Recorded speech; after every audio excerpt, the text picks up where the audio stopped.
laawol kisal ko laawol peewal e ɓantal. ومن تبعهم بإحسان واستنى بسنتهم وسلك طريقهم إلى يوم الدين.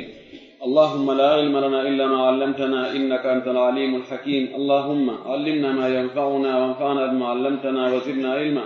اللهم اجعل علمنا حجة لنا لا حجة علينا. باب الوليمة. عن أنس بن مالك رضي الله عنه أن النبي صلى الله عليه وسلم رأى على عبد الرحمن بن عوف أثر صفرة فقال: ما هذا؟ قال: يا رسول الله، إني تزوجت امرأة على وزن نواة من ذهب. قال: فبارك الله لك، أولم ولو بشاة. متفق عليه واللفظ للإمام مسلم.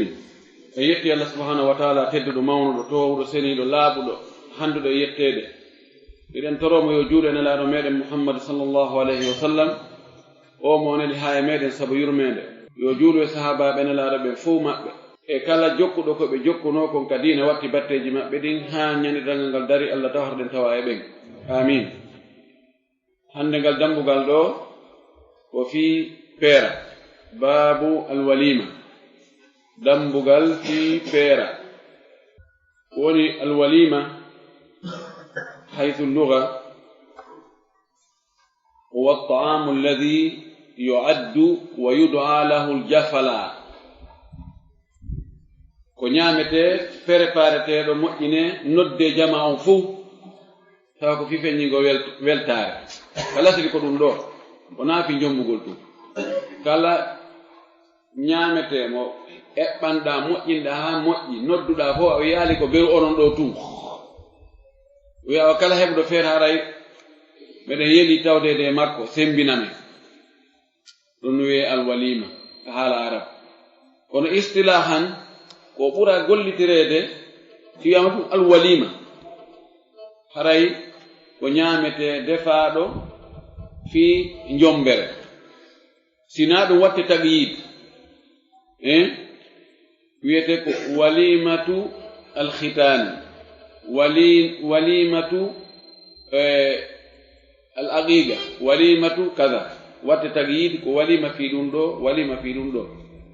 نسينامتم الوليمة هراي تسكتو دو كو فامته wonde haray ko fi ñiiri defandi fi welo welo fi jombere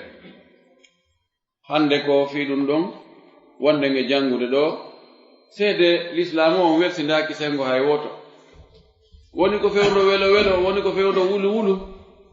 haray fuu ka be ñaawoje ɗen no wallina no laaɓi no anda honno weltorta l'islam no wallini ko honno weltorta tawa welo welo ma on wonta no yanima wulu wulu ɓay sa weltike ha a waɗi bakkatu haray weli hande kono ɓe hulta wulu jango si sunu kadi waɗi mettede waɗi tampere waɗi ɓittede waɗi ɗum kadi ñaawoje no wallina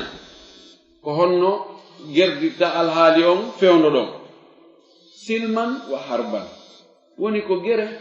woni ko ɓuttu ko jang foppu ñaawoje mum no wallina haray ko ya rewto e ɗen ñaawoje joni noon no jeeya e ñaawoje fewndo welo welo jombugol ɗon noon ɓay ko be waɗa haɗa l'islam on no wallinan ɗum ñaawoje ko honno l'islam yiɗiri yo neɗɗo on o jombu gila fuɗɗide ngal dambugal neeɓi fi ñaawoje jombugol en fuɗɗu taw suɓagol ko honno gorko suɓorta ɓeygu ko honno jiwo on kañum kadi mawɓe jiwo on ko honno suɓorta jombanowo ɓe jiwo maɓɓe on en janguno ɗum en jangi ɓural fi dewgal en jangi hay fi accutugol en jangi piji bus e dewgal ngal ha sendugol ñalaɗe ɗen hakkunde sonnaɓe ɓen nundugol hakkunde maɓɓe ha en ari e ɗo fi peeral Anas ibn Malikin ittamma e oɗo sahabajo nelaɗo tedduɗo hewɗo fillagol hadisaji nabi sallallahu alaihi wasallam o wi'ete Anas o wi anna nabiyya sallallahu alaihi wasallam wonde nelaɗo meɗen sallallahu alaihi wasallam ra'a o yi ala Abdurrahman ibn Auf o yi e hoore Abdurrahman ibn Auf o yi e makko mana hoore ɗo wona rigol ko ka hoore ga o yi e makko athara sufratin batte ko soyɗitata ko wayi tawa nete batte muɗum fagala o wi ma hada nokgo o wi mahya ko honɗum woni ɗum ma hada ko honɗum ni qala kanko abdourahman ibn awf o jaabi o wi ya rasulallah kayen laaɗo allah inni tazawwajtu mura'atan min mi jombi debbo ala wasni nawatin hoore peese foɗɗum tamaro nawa ko foɗɗere tamaro saban nawa ko foɗɗere hunde kala ko fuɗinta kon ma lekkun kun ko fuɗata e mum kon kun ɓikkun ɗon ko fuɗata e mum kon ɗum wiyete ko nawa kono ko ɓurno lollude ko gollitirte ɗum ko poɗɗe tamaro ɗen o wi mi jombi debbo embere mi waɗanimo teŋe beru ko peesata foɗɗere tamaro min zahaɓe immorde e kanŋe waɗanimo kanŋe beru ko peesdita e foɗɗere tamaro hundirde tamaro sen faala kallaɗo maaki barakallahu laka yo allahu barkinane yo allahu barkin ɗum ɗon sabu ma yo allahu barkinane ɓe mana yo allah barkinane ngal dewgal ma ɗo aw lim walaw bi shatin waɗu peera haysi ko dammu gotum waɗɗa hirsuɗa aw lim ay alwalima iji alwalimatan aw lama yulimu ilaman wa walimatan yani o wi waɗu peera waɗu haaju waɗu jama haysi noon ko dammu gotum heɓuɗa ko hirsa ari ko ɓuri fanɗude kon o watte ka peera wonande taganaɗo ko hirsugol dammol goto ko ɗon fuɗɗi ni yaari noon dow ton ko feƴƴiti ha kon moƴƴa kono ko manki kadi ha feƴƴiti kon kadi no cottiɗi woɓɓe goo ɓurtinayi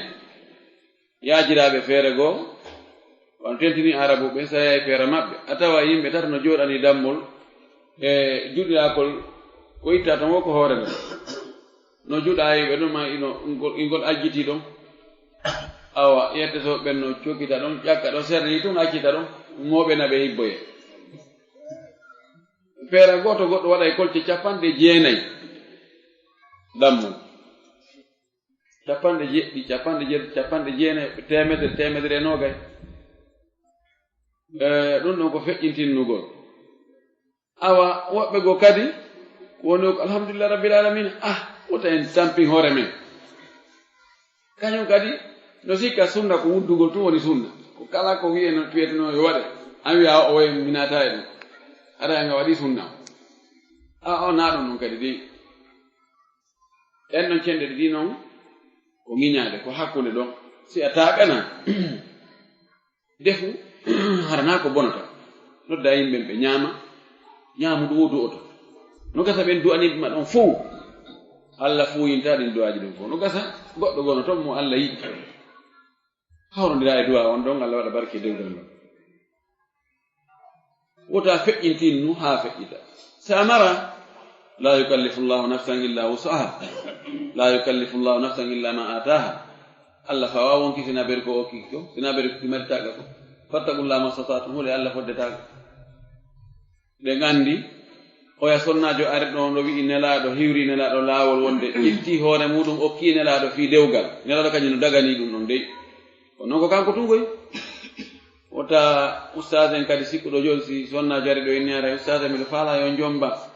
ina bisimillah alhamdulillah rabbil alamin awa almami jangane men ɗon ayeje ɗe nelaɗo jangane ɗen tati ya ayyuha alladhina amanu taqullaha haqqa tuqatihi wa la tamutunna illa wa antum muslimun awa bisimillah awa mahen ka galle ramawɓe en anda bolonda on fof anda ɗum gasta kono nelaɗo kanko no daganimo ɗiyon ɗum ko kanko woni waliyu fo kanko woni waliyu fof ko e ley laamateri makko woni fof ko mofte makko imo hertana ɗum kanko on sonnajo nande himo anduno ɗum o ari o wi nelaɗo miɗo faala ya jomba hokkima hoore nelaɗo daarimo dow haale daari ley uggini fanki ɓuuɗe wiyali boni moƴƴi wiyali awa wiyali o sahabajo on ɗon o wi enen nelaɗo sa ala haaju e makko hokkammo min seere la no jogi khususiyat si tawi ko enen ɗo sellata ka joni yiya toon debbo jarano mo enɗan ala hakkude moɗon a yimude ala hakkude moɗon inna joni a ƴetti oɗo a hokki oɗo tawan hanafi en koɓɓen kam ɓe dagini ka sonnajo ara yiya neɗɗo moƴƴo karamakojo kummalujo inna he mi ƴetti fi okkitirgol langol mi watti e sookeje ma kala mo ndaruɗa tawɗa ya gasan mi okkude okka sagatajo yaltoya to inna usajo mi nani de o sonnajo no ari ɗo no inni haray koye okkitirmo haray miɗo faalama enna mi okkima dewgal ngal humeɗon tawa mawɓe jiyo on anda kamɓe hanafi en koɓɓe hiɓe dagini ɗum ɓe inni wali wona charte fi sellugol dewgal jumhur en wiyo o ɓe wali on tawe ina ɗum moɗan no jiɓodiray koy tayib ay oɗo sonnajo ari o wi ɗum ne sallah sallama tawi sohla e ƴettugol mo oɗa sahabajo wi ɗum sallah sallam maaki iltamis walaw khatama min hadidin yaw ɗaɓɓoya ko tangirama haysi tawi ko ɗum ndaare jandi ɓaleeri o yayo ɗaɓɓoya ronki o ari o wi mi heɓale fus tan maaki ɗaɓɓoy de ɗo ɗaɓɓoya lele sur heɓortani nana ni tum o yayo ɗaɓɓoy kadi han a wari tigi tigi on mi mara fus wona nde wudere nde mi haddiɗo e nde wanara nde mi wani kamɓe gorko haddotono na fus ko ɗum wiyete isar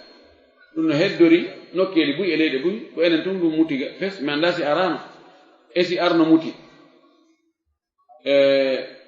Afrique est on ɗo ɓe heewi haddegol Somali ɓe haddoto Éthiopie ɓe haddoto Kenya ɓe haddoto worɓe ɓen Djibouti haya seeɗa e Burundi ɓen ɗon fof ɗon ha Zinjibar ɓen ɗon fof worɓe no haddoto moƴƴi ɗum na ella kamɓe kelenka arabu ɓen ɓe yaman ɓen ɓe haddoto eɓe oman ɓen sen feƴƴi ɗo to yehi Inde e ha Pakistan ha Bangladesh ha Sri Lanka en ɗo fof kadi ɓe haddoto Indonésie Malaisie ɓe heewi worɓe haddotoɓe nafus kamɓe idan ɓe haddoto o wi mi mara sina nde haddare an ɗo e nde wanare an ɗo joni yomi ƴettu nde wanare an ɗo mi waɗnamo tagi luttide haddare nde misimi ɓeygu wara gasi laɗo maki an si a teŋirimo nde ɗo joni juma yonoyi ma yawgo juula ka jama yonoyi o yetti nden ɗon o wi joni kanko ɗum ɗo ko kanko jeyi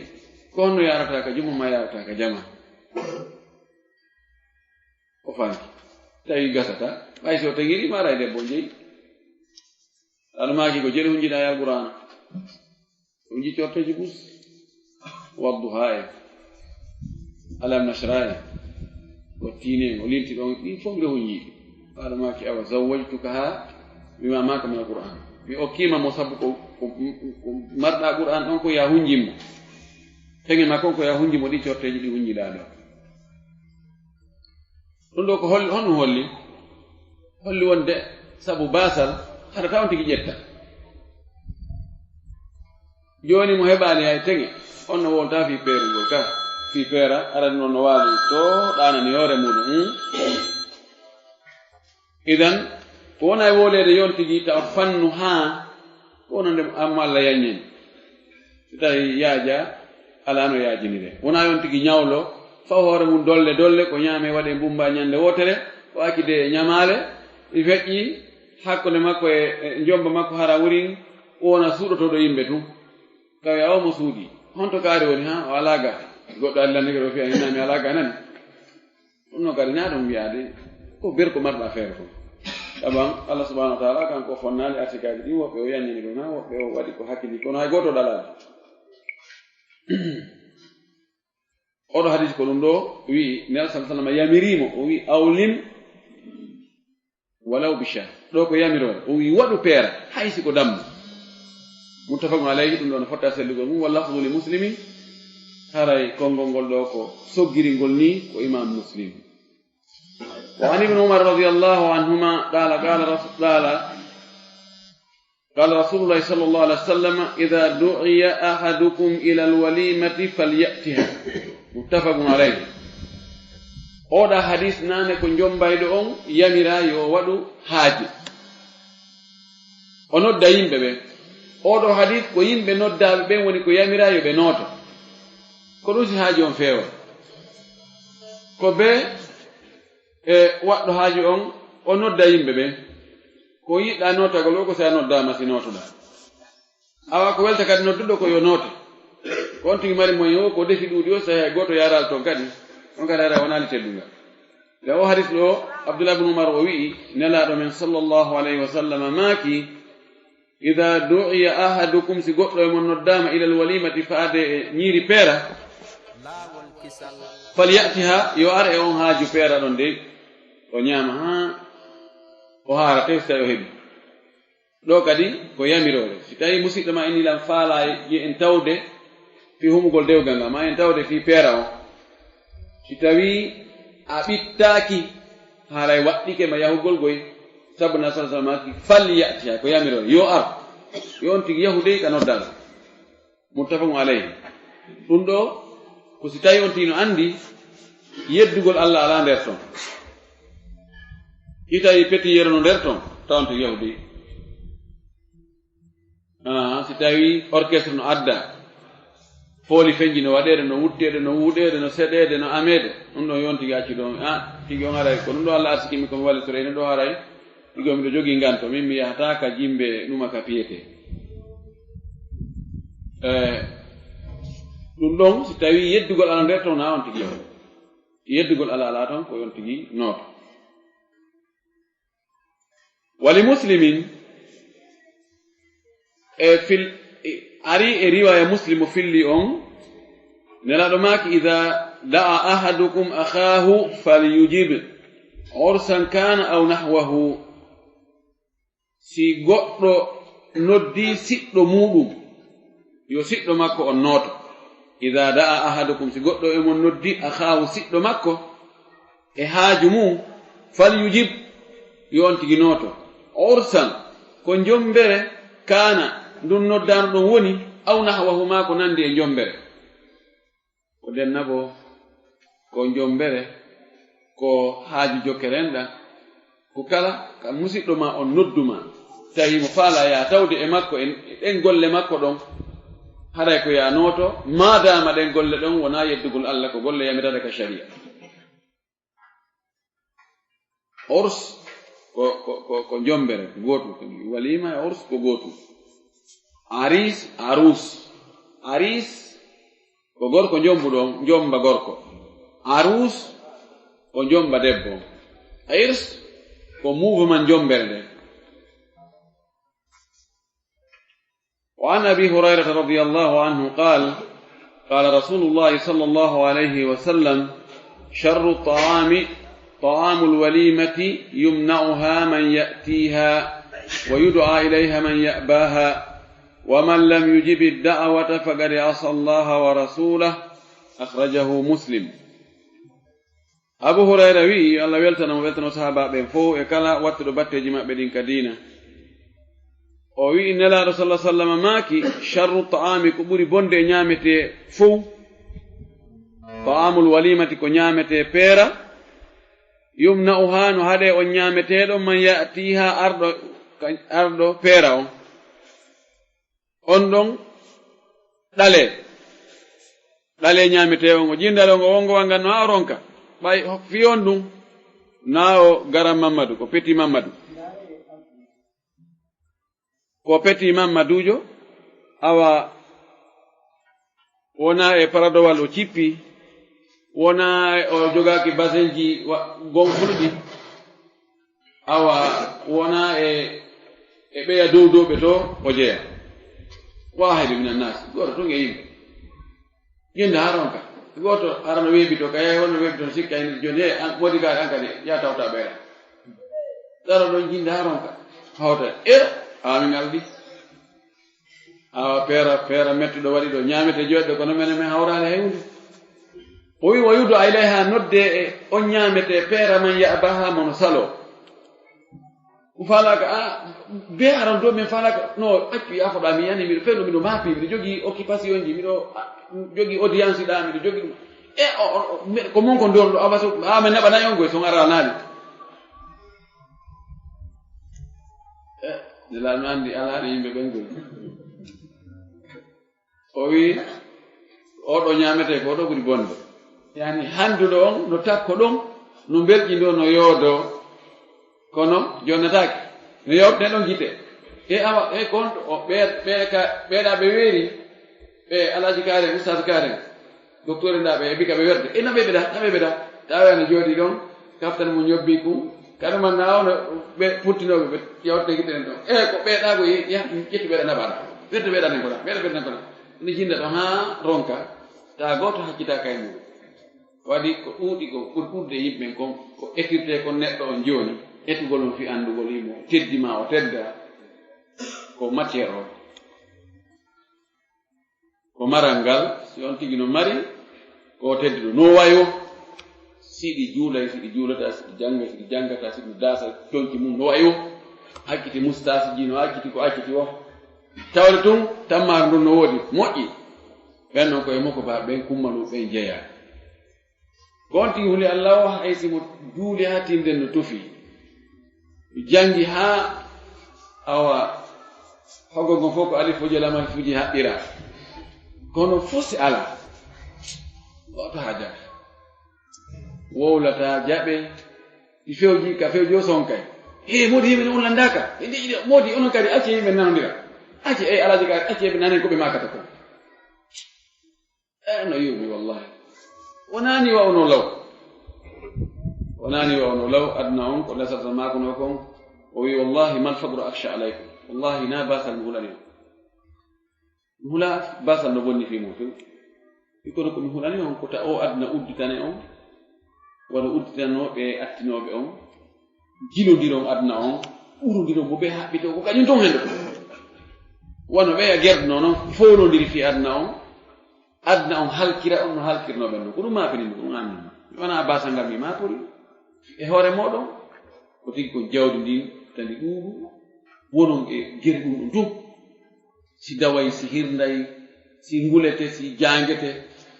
ɗum ɗon no haɗi ɗum piiji ɗin fof tawiɗa no hawji o andu ko honɗum na ɗo fi wigol miɗo yaade darsu ma miɗo yaade juuloygol na ɗum mapini ko si continue mum no saggiriɗa ma no yaade ɗaɓɓiroɗa ma no falatoɗa no haaldiɗa rande be oɗa ko ɗum tum ɗum woni ko hulɓini ko o wi oɗo ñamete oɗo ɓuri wonde ñameteji ɗin fof o wi wa man lam yujib adda'awata mo notaki noddangu peera si noddama tawi yeddugol ala ton o sali tum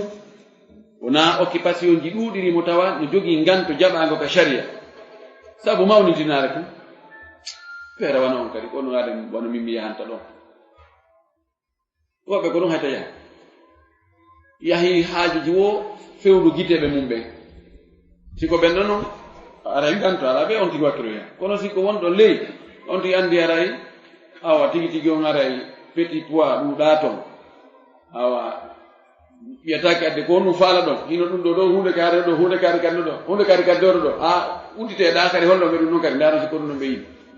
tawi faade ko pihu ngodu tun addete ha hen ɗo ko allah addiki men ɗo ko si welma no mettuma ko ɗum non kadi ɓoyata ngantoji no woodi ha tigi ɗo mi hettata ko aray on ɗumantini on nder no waali ka suuɗu ɗo o wi mo waɗi ɗum ɗo fagadi asa allaha wa rasulahu wara o yeddi allah e nelaɗo allah o hulɓini fi allah walla on tigi hara ko bone woni toon ko ɗum haɗi o yaha kono sikko ɓuɓol tuɗina ana o en ko taalibajo amen o en ko ɗuma yala bonude tan an ara hulɓini de fi on no hara o yeddi allah e nelaɗo allah on ko waɗi ko allah ko nelaɗo allah wiya yaw nelaɗo allah honto cippi o wima yaw ko ɓay allah yamirimo yo yamire allah yamirimo yo yamire o yamirima a salike haray ko hombo yedduɗa ko yamirɗo ma on e yamirɗo ma on kamɓe ɗo no yedduɗa ka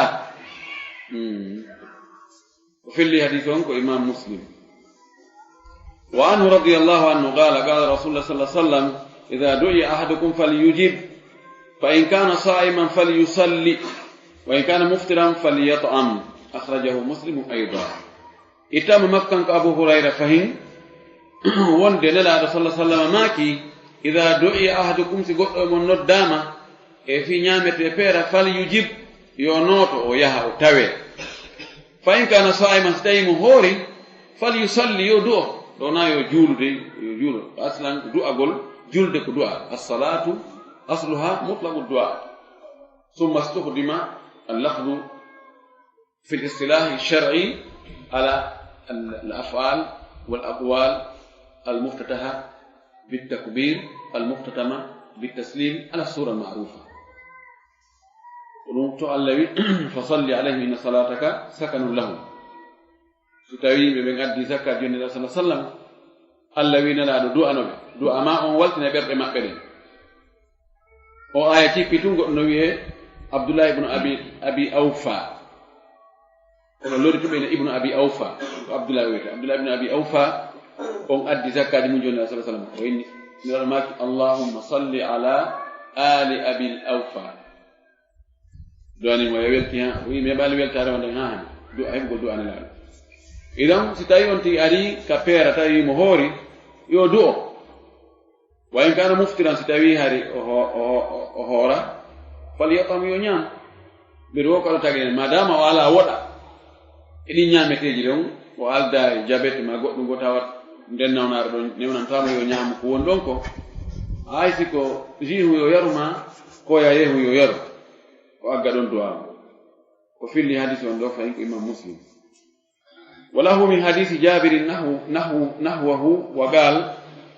وله من حديث جابر نحوه إمام مسلم في اللي فين حديث قوم جابر إتي أنا لا أدو هرنا أبو هريرة نندو ليودو وقال كن أويو إتون فإن شاء طعيم وإن شاء ترك سيوني أنتي أنوتي كنودان رو هاي سي هورا سي مفالا أنياما سي مفالا أتتو odo dundo ko holli ka o yidu way kan muftiran falli yat'am si on tigi na hordo yo nyamu andi do ko yamido yo nyamu fi hollugo wonde den yamido don wona farillare o hadis do ari walliti en don o yi fa insha si mo fala ta'ima o nyama wa insha si mo fala taraka o teto don ara nyama do woli de yamido to ko amru irshad ko tindingol tu rerdingol ko na farnugol wa ali ibn mas'ud قال رسول الله صلى الله عليه وسلم طعام الوليمة أول يوم حق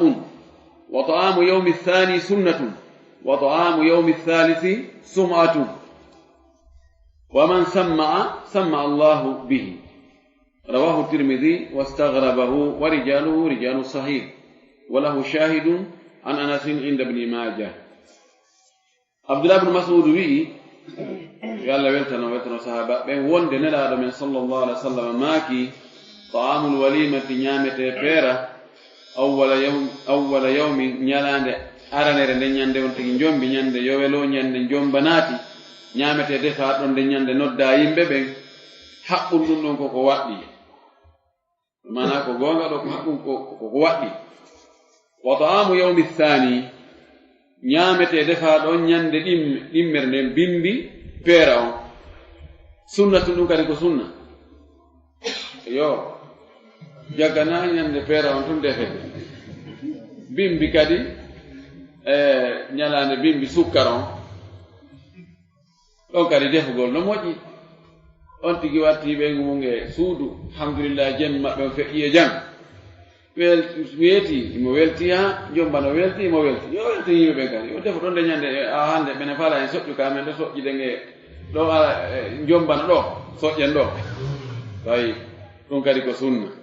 wa ta'amu yawmi ath-thalithi nyamete nyande tata bere den sumatu dun don aray ko yingo ko nani ko fiyo yimbe nan yo on gila heccanki hande mo nyame dum moju baja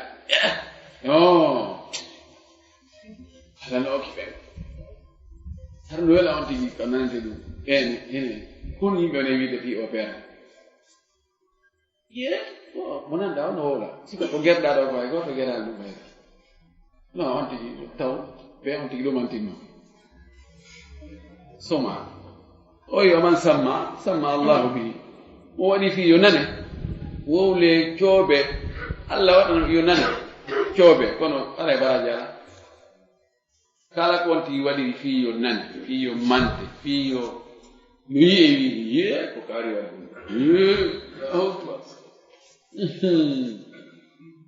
ami kadi wali hunde kaari Allah wanna mo nane fof wowla gasa RFI wowloya BBC en fof kaari wali hunde kaari peera kaari on ko ñanaade kaari wowle ɗo fof radio bone to wowlero espace wowla Allah wanna mo yaaja wowle kono ko berɗon atti woni nguufo wa amma zabadu fa yadhabu jufaan wa amma ma yanfa'u an-nasa fa yamkuthu fil ardi kadhalika yadribu Allahu al-amthal ونيول قوله حديث رواه الترمذي فيلتن كو امام الترمذي واستغربه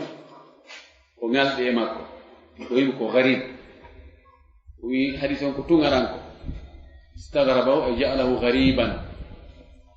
ويقولوا فيلم وين نو نغالدي باسكو امام الترمذي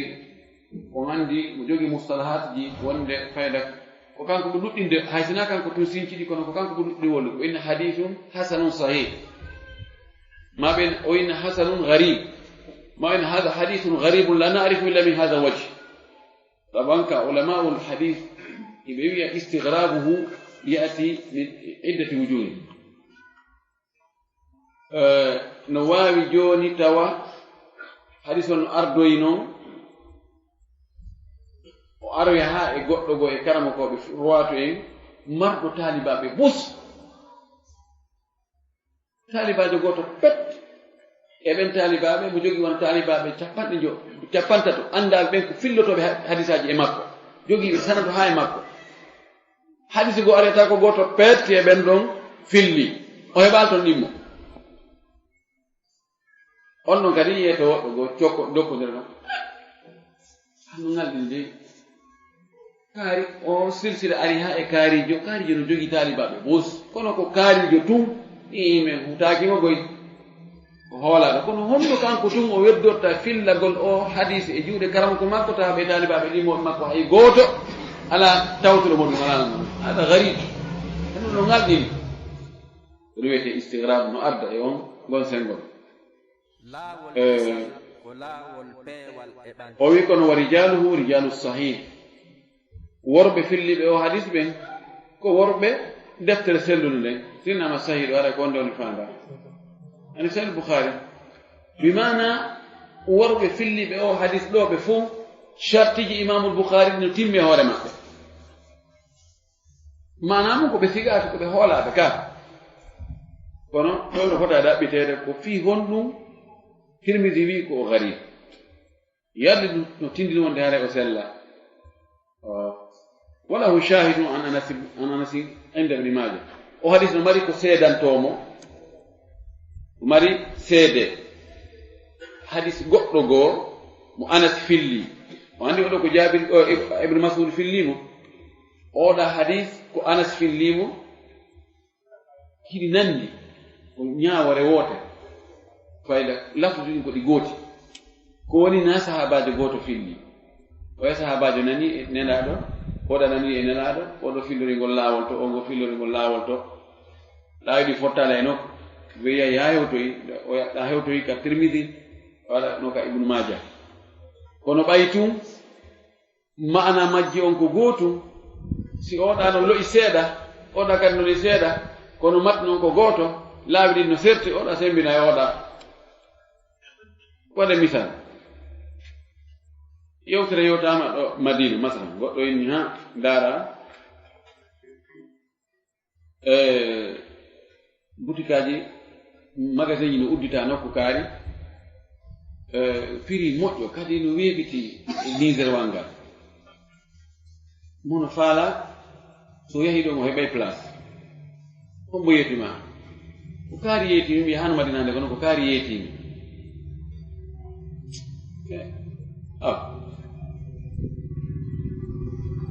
walaaki mo ha mo wi no yeetimo on ida hoorimo kanko wolando man kono mo wi no yeetimo on tigi tigi on hande hande on ko hette sodu tigi o aray awa gasi awa on mi yaha janngo mi daroya goɗɗo go kadi aroya hiwragol ma ala jigati nala toon ha o nani yonde magasin ji ɗo wo magasin ji no nder Madina kono mi anda ko telen honto o ɗawino ko wondi kata ko laawol ko ɗum ɗo ni minani magasin no Madina ko luwinteedi wo ka place ɗon ɗi moƴƴi hombo yeetima ko kaari kanko yehi non ko goɗɗo goo kadi yehi kaarijo yeetima kaarijo muse so awa ɗa ko yette sojo ɗa ko yette sojo joni ɗano hunde a seɗɗa no ka seɗɗa ko goto ɗon a watnayi ɗa darale ɓeɗo kadi koko ɓeya woodi koko ɗum ɗo woodi ene yo ade wakkilo tum ya andi ɗon sen mbay joni nandasi ko ɓe oɗa tun ko ɓeɗen ɗa tun ardannoma ka no wano wiide a yette sojo tumi ala tampinde waramiya kono ɓay ɗaka wiyeɗa kadi ari wowli même chose ko ɓeya woodi ko fikala no nutoni toon seeɗa e ɓeeɗa no précise ko nde nokkurɗa ɓeeɗa wi ɗum ha ko Madina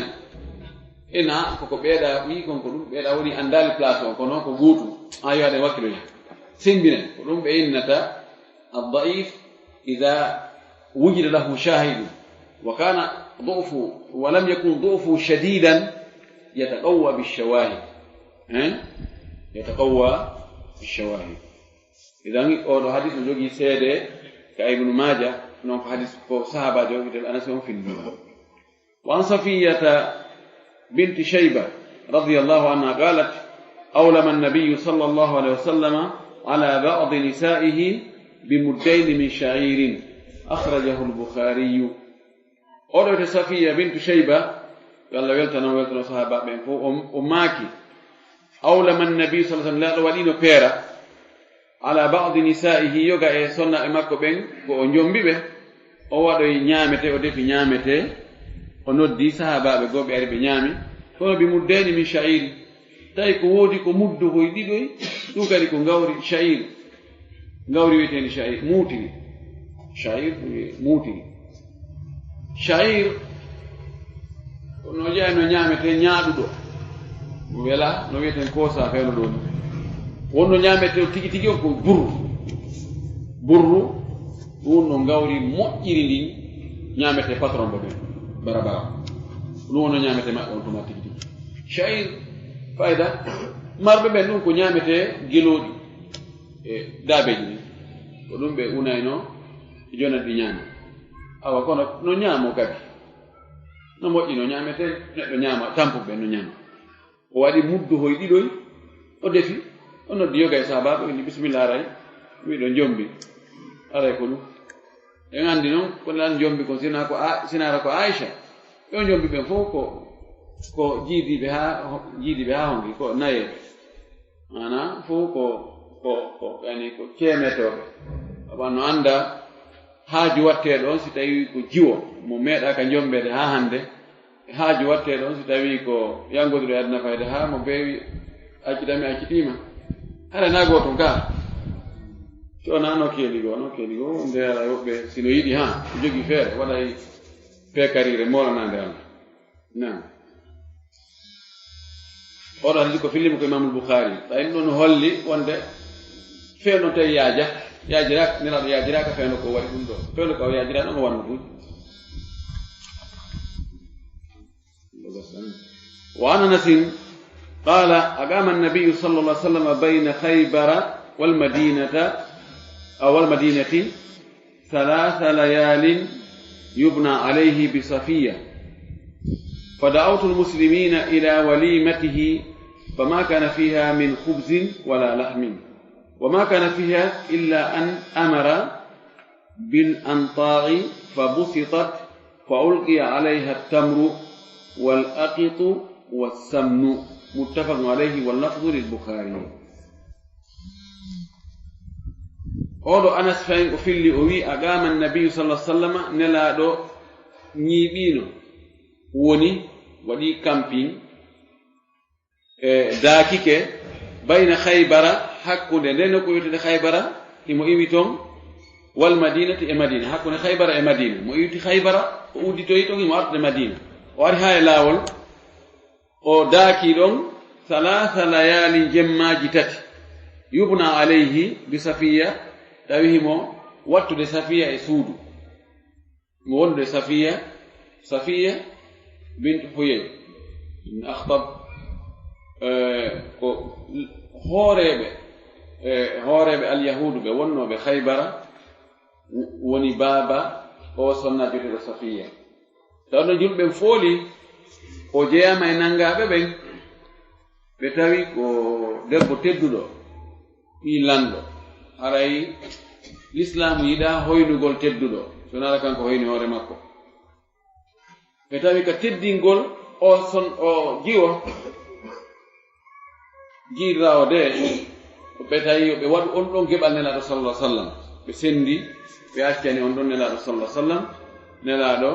fuɗɗori taaragol mo kono o waɗoyi tigi on waɗimo wattimo ɓeygu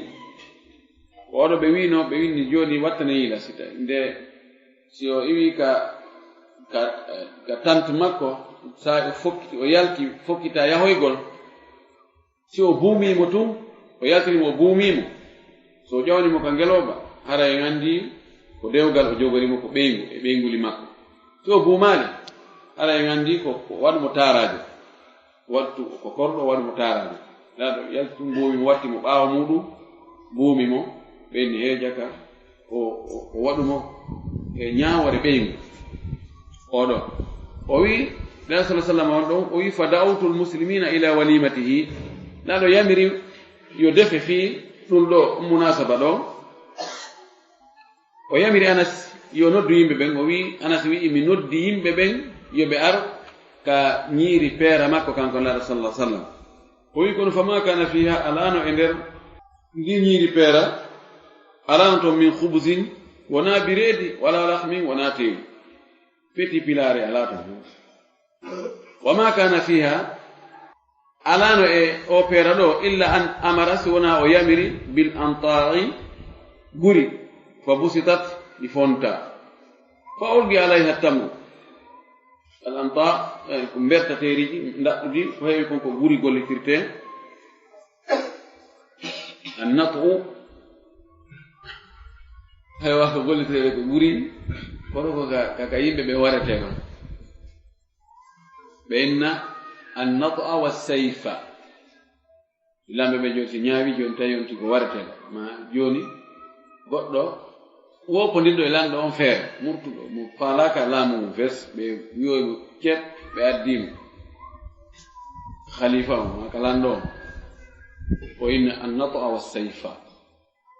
lan manamum ko yo ƴetti kitan wona ɓe joɗine e guru anda kon ko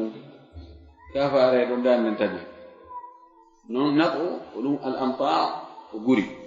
sowona o yi ala ko wonno e nder peera on so wona to o yami yo guri weƴƴite ɗi weƴƴita fa olgi alayha tamru tamaroje a dadda hibba e hoore ɗin guri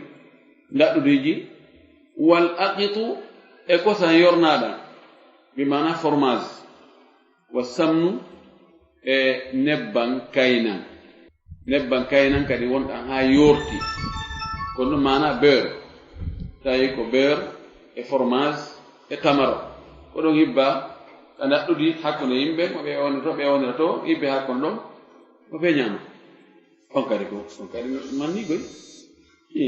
ko e hoore lawol ɓe woni ɗum ɗo na allah muttafaqun alayhi o hadis no fotta sellugol wala fu konngol ngol ɗon Bukhari ko imam Bukhari woni ko soggiringol konngol mum إذا نتوقف هنا وآخر دعوانا الحمد لله رب العالمين وصلى الله وسلم وبارك على نبيه الأمين. نعم.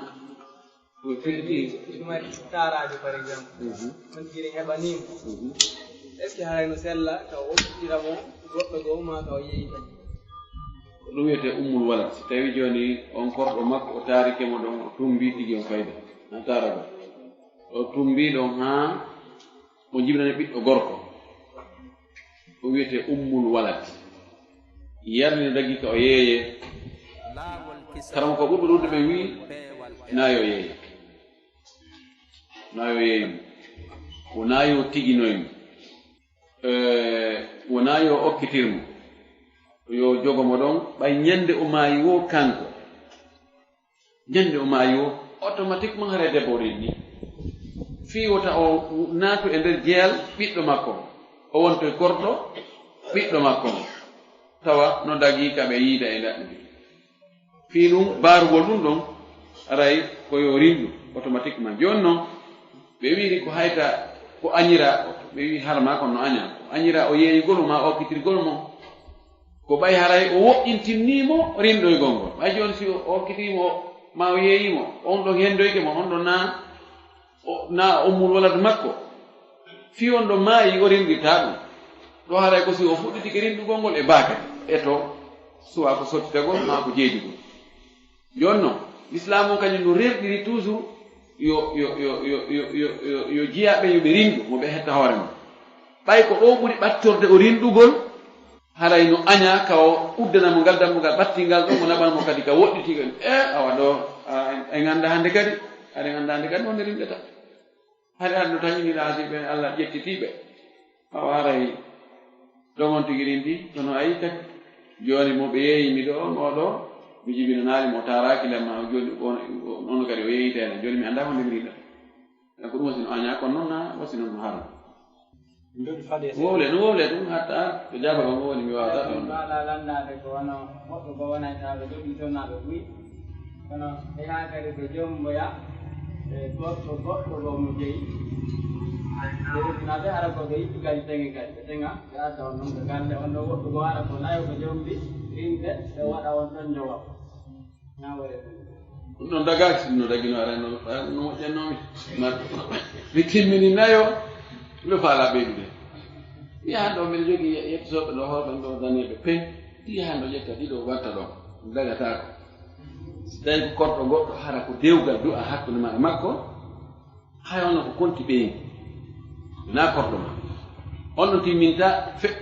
wattatake hoore nayo rimɓe kosi ko an jeyani mo milkul yamin tawi a soodoyimo ɗum ko milkul yamin ɗon hara en laala parce milkul yamin ma dewgal humatake hakkude moom teŋe wattake o landatake ko an jeyani hoore ma kono siko korɗo goɗɗo a yani yeytuɓe mum ni haya ko be okkeɗa ko be teŋa ko be dewgal du'e hakkude mon be seedeji waɗe holno seede ono wedimo idan ɓe waɗoɓe ɗum ɓe renta ɗagaki few nono heewi tew heewi e nokkeel tentini nokkeeli goo samusan min no nanndi wonde omo jogii sonnaji jommamo ara ko mo wondi sonnaji ko adduɗo e rewi joni o anndu e ɗum noon ko yoni gadde dogal ngal gondi kangal bonata ko so mo jombi sonnajo hewtike makko tawi no yooɓi reedu yalli ngal dewgal ɗon hara ngal boni kangal bonaali si tawi fewno ko dewgal ngal humete hari debbo on ƴetti reedu mum koye hoore ndurde ɗon dewgal ngal du'a huma ngal ɗon dewgal ko bongal bof ko waɗi ko konti wonɗo e nder edda dewgal humana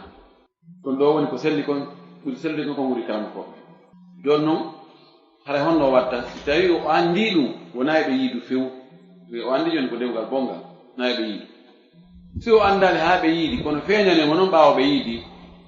ko ɓe yiidi ɗon gon o ala bakka to ɓawi o annda hari ko noon haa ɓe yiidu hannde kadi ko wona tum ka maɓɓe makko ɓe wona toon haa o jibina o laaɓa si tawi mettitaali mo o yaggaali ɓe wawi humtugol dewgal kadi fayin laawa ɗimmol no gerdano law no o toro ɓe okka teŋe waɗe seede ɓe waɗe dewgal ngal duye hay so ɓe yiidi si o annda woɓɓe noon simo anndi imam malik no wi simo anndi woɓɓe so tawi debbo no welano ɓe fanka e ɗo mbuɗe jokka haaji maɓɓe wa si ɗayi noon fof anndoyin haa ndaara onon mi annda omo anndi tere kono o taw mo yiɗi debbo o tawi ñande go goɗɗo wino nelaaɗo ɓeygu an yiddata junngo kala ɓaaƴuɗo laata roddu yada laamisi memɗo o harayno hawran mana ko jinndoo aɗa makko talliga haa accitumo mi lakinno hibboa welamni jam sikki a joɓito idan haray so tawi ko noon woni imam malik no wi kon tigi focce wi kanko wiide ha dewgal de sellata ko maɓɓe few kono ko selli kon haray dewgal ngol sella ko maɓɓe fayin ay simo anndi waɗi tembete pas o yiidi e makko ɗon haray dewgal ngal bonaali kono ma ngal humite amma si tawi hara o ƴamumo o dewgal ngal huma hakkude maɓɓe tawi on tumati o ƴettaali reedu o wayni joni mo yahude o ndaara non tawi nan huɓɓe ngol lanni nantinayi ɗo terte ɗon o wayna joni o mo yaade ɗaɓɓa fiire peera on wona kiɗi ne gon ɗo ɗaɓɓa walisije fi peera goɗɗo moltoyo ɗon attitomo heɓinamo ɗon kono tawi dewgal homama hakkude maɓɓe o aroya tawa mo wonde reedu ɗo dewgal ngal bonali kono nayi ɓe yiidu noon ha o jibina ala sala sallam maaki mono gomɗini allah ñalma sakkitiɗo wota o yardi ndiyam makko ɗan ko aawa ɓayna kanko aawi yo accu ɗon yo yoru to no gerdi to fof kono taw o yarno on aray so woni ha o jibinoyi o laaɓi kanko andi ko aawde muññoto kanko kadi lowa sakum kum kono aray dewgal ngal ngal bonani aray siki darɗe waɗo nange juulugo gon no goɗɗo noon ti nantinayi darde juulen laawol kisal ko laawol peewal e ɓantal